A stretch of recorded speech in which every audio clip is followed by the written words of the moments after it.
மருத்துவராவது உங்கள் லட்சியமா? அரசு பள்ளி மாணவர்கள் உட்பட 1000க்கும் மேல் மருத்துவர்களை உருவாக்கிய ஸ்பெக்ட்ரா நீட் அகாடமியில் 2024க்கான நீட் கிராஷ் கோர்ஸ் வகுப்புகள் மார்ச் 20 முதல் ஆரம்பம். அட்மிஷன் நடைபெறுகிறது.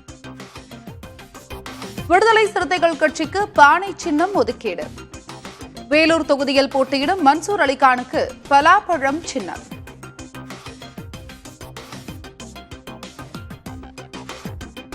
மதிமுகவுக்கு தீப்பெட்டி சின்னம் ஒதுக்கீடு.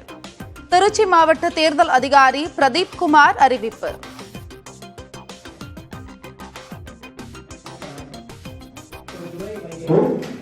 இவர்கள் தேர்வு செய்த சின்னம் பம்பரம் முதல் ஆப்ஷன்ல கொடுத்திருக்காங்க. இரண்டாவது ஆப்ஷனாக தீப்பெட்டி, மூன்றாவது ஆப்ஷன் வாயு சிலிண்டர்.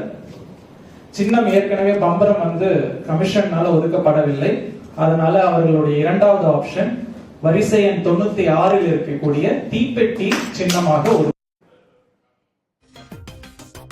இந்திய அரசியலில் திருமாவளவன் காமெடியனாக இருந்து வருகிறார். கோவை பாஜக வேட்பாளர் அண்ணாமலை விமர்சனம்.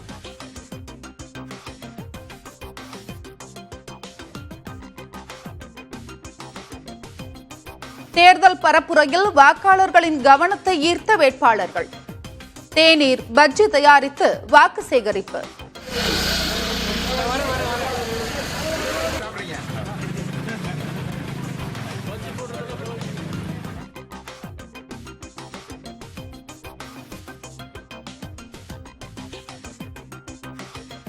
தேர்தல் அறிக்கையை தயாரிப்பதில் பாஜக தீவிரம். ராஜ்நாத் சிங் தலைமையிலான குழுவில் நிர்மலா சீதாராமன் உள்ளிட்டோருக்கு இடம்.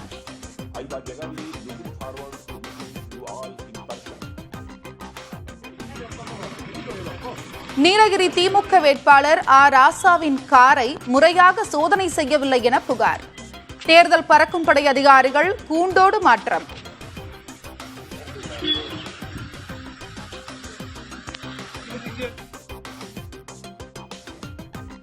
தமிழ் மொழி திமுகவுக்கு மட்டும்தான் உரிமையா?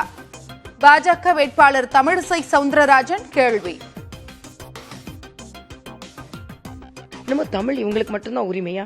எங்களுக்கு தமிழ் உரிமை இல்லையா? எங்க தலைவர் தமிழை பேசக்கூடாதா?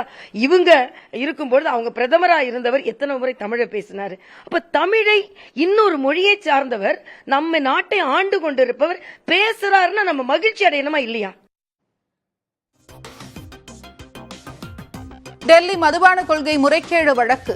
போக்குவரத்து துறை அமைச்சர் கைலாஷ் கெலாட்டுக்கு அமலாக்கத்துறை சம்மன்.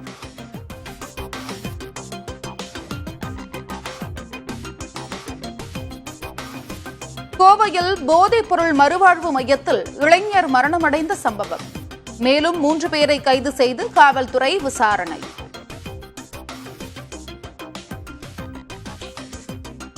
மருத்துவராவது உங்கள் லட்சியமா? அரசு பள்ளி மாணவர்கள் உட்பட 1000க்கும் மேல் மருத்துவர்களை உருவாக்கிய ஸ்பெக்ட்ரா நீட் அகாடமியில் 2024க்கான நீட் கிராஷ் கோர்ஸ் வகுப்புகள் மார்ச் 20 முதல் ஆரம்பம். அட்மிஷன் நடைபெறுகிறது.